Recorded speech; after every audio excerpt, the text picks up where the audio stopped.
Claire, hello. How are you? Of course this is how normal people talk and emote. I agree.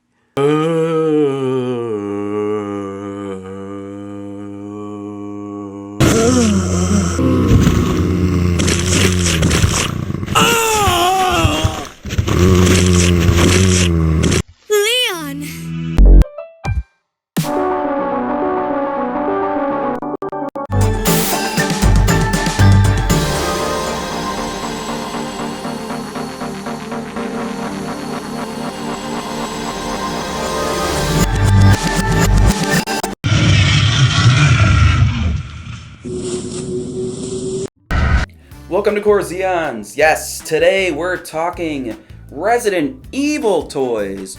Pretty awesome retro games, pretty crappy all the toys. We'll see. I'm feeling pretty under the weather, but that's just how much I care, folks. So I'm gonna hack my way through it, and I hope you all enjoy. Buckle in, folks, because today we're seeing stars. Resident Evil. Corey. Yes, Resident Evil, legendary survival horror video games. But did you know there are also toys? Well, they are, and they're mostly bad. Evil, you might say. And today we're going to talk about a lot of them. We're going to talk about Resident Evil 1, Jill and Chris. Resident Evil 2, Leon and Claire. Resident Evil Code Veronica, Chris and Claire.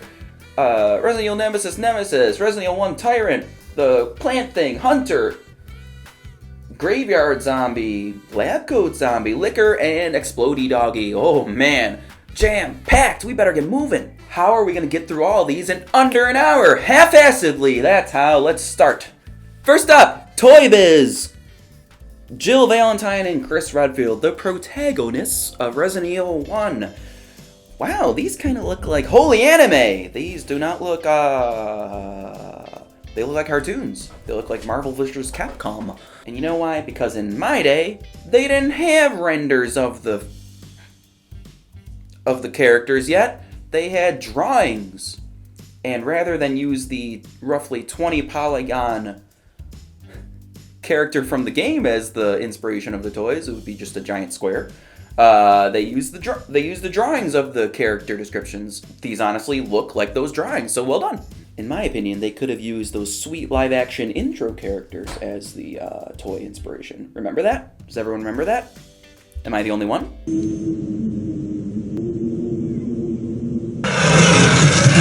Fun fact, I saw Chris at Target? Was Target around in 1998? We'll see. And I wanted it, and I didn't get it.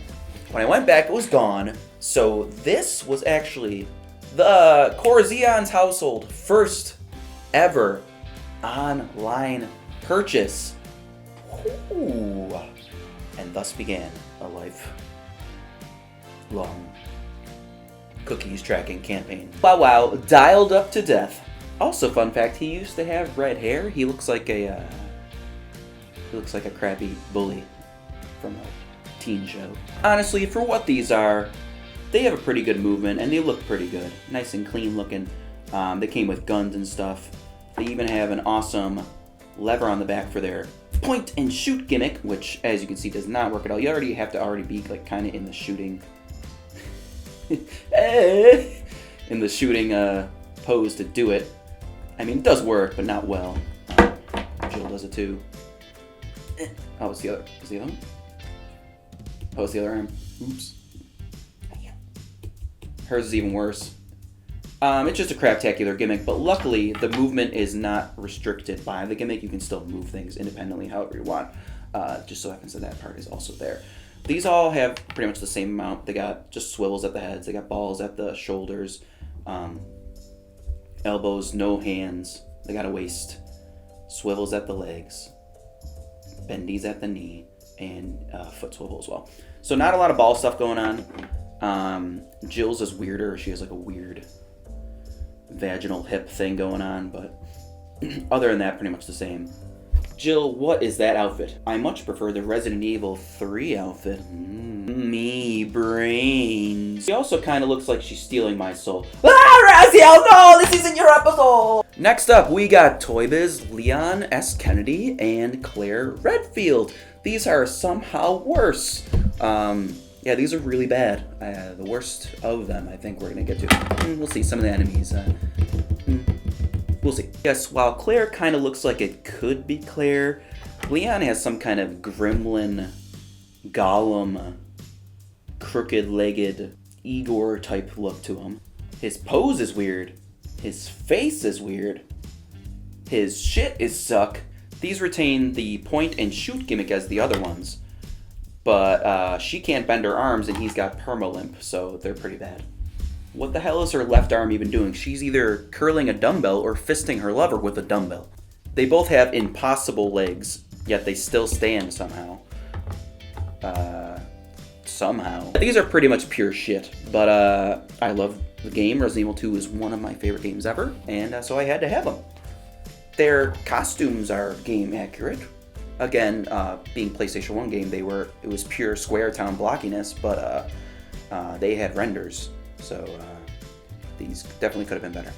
Next, we have Resident Evil Code Veronica, Claire Redfield and Chris Redfield. The siblings are together at last. And these are my most high-endish heroes of the bunch. And wouldn't you know it, they're also the best heroes of the bunch of toys that I still own. Claire kind of looks like a cartoon, whereas Chris looks like he could be a human person. Anyway, I think they are really good representations / improvements of the Resident Evil Code Veronica in-game model characters, which first came out for the Dreamcast and later other platforms. The detail's really good on the costumes. You know, Chris is wearing his Stars vest and all that other Stars stuff. Claire's got her some kind of flaming bird thing on there. And yet, for the most part, they sort of look like the characters, so alright. Ouch. I do wish Capcom would remake Code Veronica like they did 2 and 3, as opposed to the rumored 4 that they're remaking. 4 is awesome and amazing, but Code Veronica can still be cool. The story kind of sucks, but the overall gameplay and the setting and all that was different and neat, and I like it.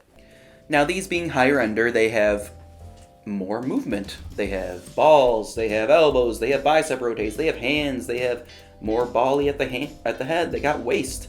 They still only have swivel at the legs, but they do have turning at the thigh and a bend and not only a turn, but also a bend at the footy. Now, Claire's is a little more restricted. She does have a bicep also and all that, but she has no thigh movement, and only her foot goes and doesn't have an additional foot joint or up and down to it. I do appreciate the depth of the cleavage that comes with Claire, though. Final verdict, these are the best heroes of the bunch, as I said. Chris Redfield is always one of my most favorite characters, at least before the more current Resident Evils, starting with 6. And I haven't played 8 yet, but it's coming soon. Or it's out, but it's coming for me soon. Yeah, but that is all my hero characters I still have.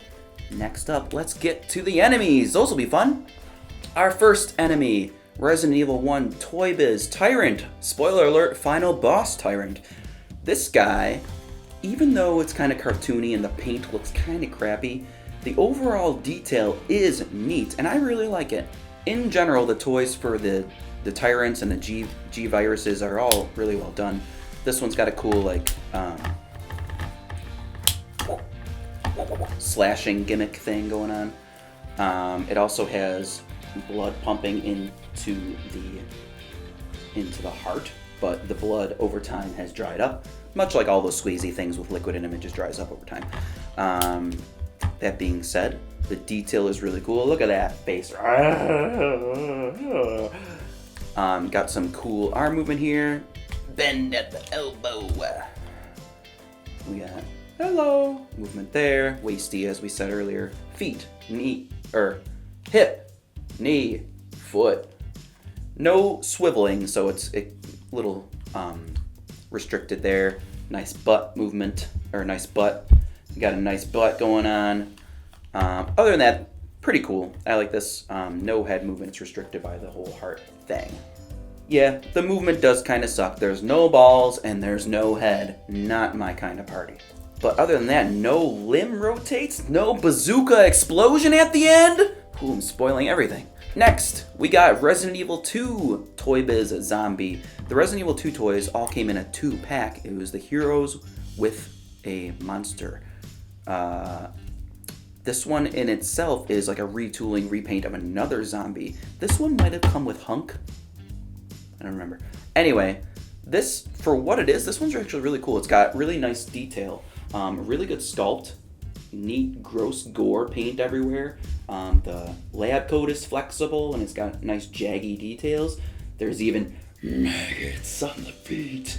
Yeah, I mean, it's just a really neat thing. I think even the arms pop out.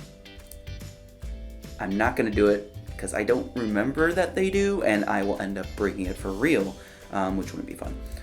But yeah, really simple movement on these enemies though, just head and arms, legs and knee, nothing else to it.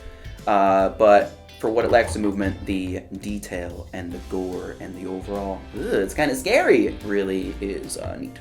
Next, Resident Evil 2 Liquor. This toy is absolute shit. For such a awesome enemy, scary enemy, dangerous enemy, this toy is dangerously bad. Ugh. So anyway, the movement is terrible. It's just like stuck in a crouching thing. As like a statue, it's kind of cool looking actually. It's like got good detail and good paint and everything like that. The head, you got the brain, got the tongue, got all that stuff. But it doesn't move at all, and what is happening with the tongue? It just like is there. I think it's supposed to do something, but I don't know what. Just kind of like wiggling there. So, anyway, much like the very bad CGI raptor in the first ever Resident Evil movie, this is a very bad, did I say raptor? Liquor. This is much like the very bad CGI liquor in the first ever Resident Evil movie. This is a very bad toy liquor from the second Resident Evil game. Bad. Not good. Next, we have Resident Evil 2 Doggy. The Resident Evil games are filled with doggies that like to bark and bite. This is another thing that is cool idea, terrible execution. The little jaw moves, that's it. The detail and everything is okay. I mean, look at that, like, bashed off head skull part. That's pretty cool. But this, as you might notice, is masking tape because the gimmick on this one is for the dog to explode, which is kind of cool. But it's so crappily done that it won't stay together on its own, so it needs to be taped. And just for you, for the first time in 20 years, I'm going to cut open this tape, and we're going to see what happens. Let's slice this bitch and see what happens. Okay, it's cut. Ready?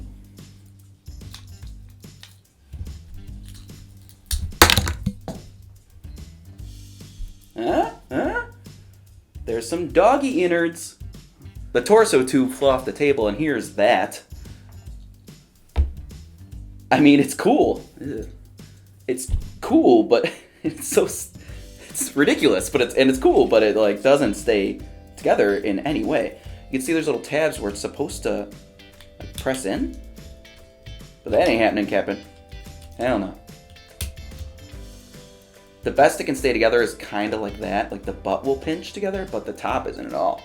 So anyway, very funny explosion dog, and even though it's crappy, just for that, I'm gonna give it points. Next, we got this plant thing. Yes, this is the Lady Vagina plant monster, Demogorgon, from Resident Evil 2's Laboratory.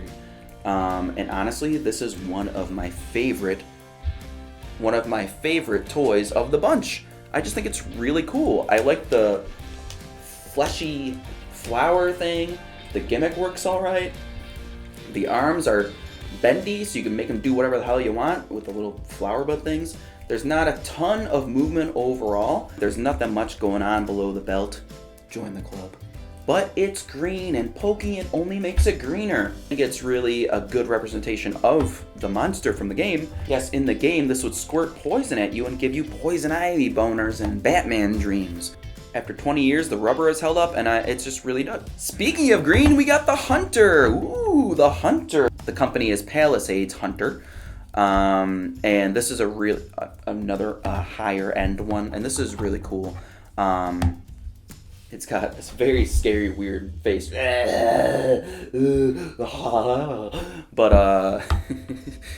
it's got some pretty good movement. It can do the monster mash. It's got one claw that moves, you know, shoulders and balls and elbows, balls at the shoulder, but nothing much.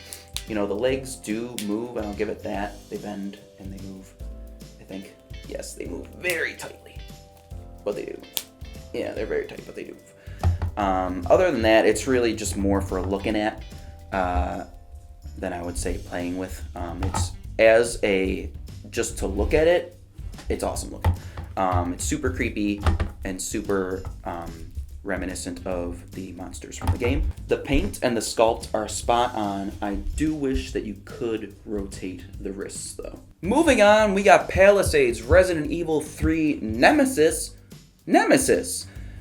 Such a cool enemy concept in the game where he would just chase you from room to room and he could not be defeated. He could be possibly knocked down, but he could not be defeated ever. He would just come after you forever in the first part of the game. Unless, of course, you went into a magical safe room, then he could not trespass. The recent remake made it so that if you do things in a certain order in the city early on, you can pretty much avoid him chasing you everywhere. He does, of course, appear throughout the game, but the whole stalking bit of it is pretty much bypassed. Anyway, I'm actually not a huge fan of this toy. I don't know why. There's just something that bothers me about it. I don't know, it just... For a higher ender one, it kind of just looks crappy. I don't know. But it's got good movement. You know, it's got rotaties at the bicep, hand rotates, elbows. He can hold his bazooka, nothing at the head. He's got his waist. His legs are severely impeded by his trench coat, and his knees barely move. But there is rotationation in the leg, but nothing at the foot. So yeah, I mean, it's still pretty cool. But overall, I would say pretty disappointing. Yes, he is our favorite stars hunting monster, but not the greatest toy. That being said, one thing I do like about it is that the trench coat is a glossy, kind of shiny, leathery plasticiness, whereas the skin is a more matte monster paint. So that looks cool. Lastest and kind of okayedness, we got Resinual Palisades Code Veronica military zombie thing. So in the game, if I remember correctly, Claire is walking through a graveyard and these pop out of the grave, which in Resident Evil context doesn't really make sense. What did the G-Virus get underground and seep into the bodies? But no, it doesn't bring them back to life. So it makes no sense for the game. But this is a really cool toy. These companies do great jobs with the zombies. I mean, look at that face. Yikes, that is creepy. We got good head movement. We got balls at the shoulders. There's only like rotations that give you like weird pivots, but it works for the zombie because you can get like just like type movements out of it. It's really cool. Got some waist, got foot, got legs. Watch out, camera number 3. So yeah, we got footies. Nothing rotates other than the footy. But that's about it. But the level of detail in the sculpt and the paint detail is really cool. There's gore everywhere. We got the tattered jacket with the ribs. We got torn open Achilles. We got, again, the creepy face. Just a really nicely looking done figure. And definitely one of the better of these toys, I think so. Even if it is pretty monochromatic, it looks great and it can pull off very stilted zombie-esque movements. We did it! Wow, wow, wow. I can't believe we even had all those Resident Evil toys. Amazing! Wow! a certainly different thing than usual for Corzeons. I almost said Beast Wars, because it's all this show is. Anyway, next episode will not be Beast Wars, thankfully again. We're going to be talking Beasts of the Mesozoic. Yes, we're going to be talking Beasts of the Mesozoic. Creative Beast Studios, Beasts of the Mesozoic, Ceratopsians, and Raptors. Oh, that's going to be awesome. Finally, back to dinos. This is where that belongs. This show is Dino Central. So I have all those older Resinual toys. I kind of want some new ones. Corzeons be shopping. Oh yeah, that's right. AB, what hero/enemy do you like the best from Resinual Land? At this point, I don't know why I bother. Maybe it's just because dogs are cute. Is that something we can all agree on? America? Hello, my head is fused. I am Corbett, the robot. I yell at you via Zoom call from the primordial future. Earth belong to the Satans. The land is flames and too hot to handle. As you can see from this video of my neighbor's doorbell, video camera, even the paper bags are on fire. I have the sadness of the Keanu Angels. You have no minutes to lollygaggle. By my Intel 5 GHz super processor, Earth will be over in like yesterday, broseph. In order to save world, I have code compiled, super style, extra meticulous, double spell check, peer review set of instruction. Whoa! The Pete's Morgulator has erupted.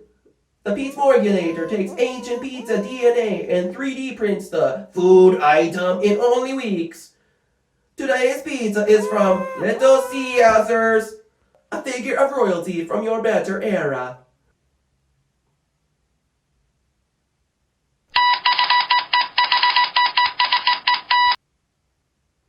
What's the mother shitting crap? This is no triangle. This rectangular deform must be a fault in the Pete's Morgulator. I will call tech support. Yes, Oh, I see. Yes. Beep boop.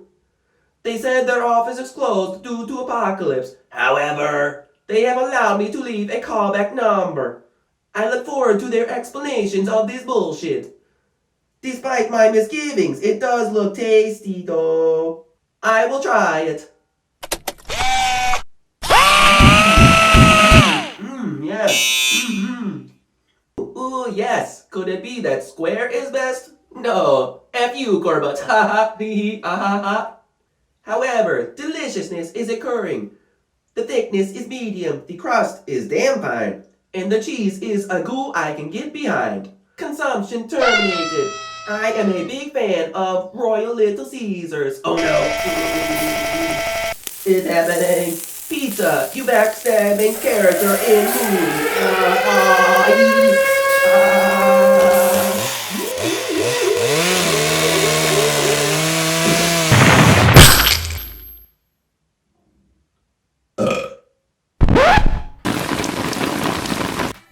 Corba, not again! No! Why? I can see the hellfires approaching. Save us, won't you? Save us. Anyway, I'm excited for our next episode. Please see my social media bullshit. If you like what you see, please subscribe, hit the like button, and subscribe. And I even have that pesky Patreon for you pesky bestie friends of you. Again, thank you so much for watching. We had a good one today on Corzeons, and we'll have a good one next time on Corzeons. Peace out. Go Bills?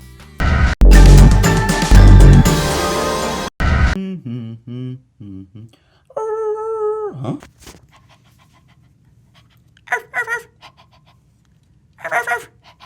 I'll take care of this. Chris Redfield for Dog Catcher.